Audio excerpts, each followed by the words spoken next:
Hello guys, welcome to my mini blog.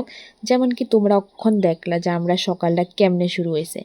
তার কোয়ার্টারে যখনই যাই তখনই এমনি হাসি মজা করে সেটা দিনটা যায়, কারণ তখন কোনো টেনশন থাকে না কটার সময় উঠবো কটার সময় কি। তা বাড়ি থাকলে তো মা 5টার সময় তুলে দেয়, বেশিতে বেশি 5:30 6টা।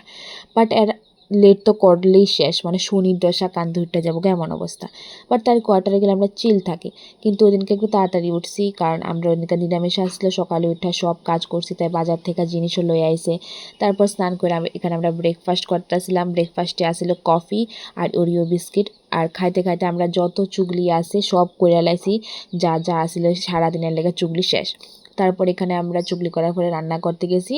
তাই রান্না করছে কুমড়া পাতা দিয়ে ভেষনের একটা বড়া, আর আমি এখানে পনিরের তরকারিটা রান্না করতেছিলাম।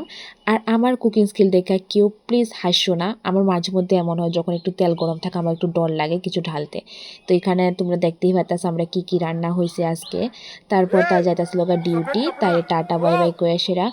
এরপর আমি অনেকক্ষণ রিলস দেখছি, স্ক্রল করছি। এরপর আমার অনেক বোরিং লাগতেছিল কিতা করি কিতা করি। তারপর ভাবলাম যে ওয়ালটা যেহেতু ফোরা রয়েছে, সরি ওয়ালটা ফোরা রয়েছে না, মানে ওয়ালটার মধ্যে আমি কিছু একটা ড্রয়িং করি। তারপর তাই আমার ড্রয়িংও শেষ, তাই আয় পড়ছে।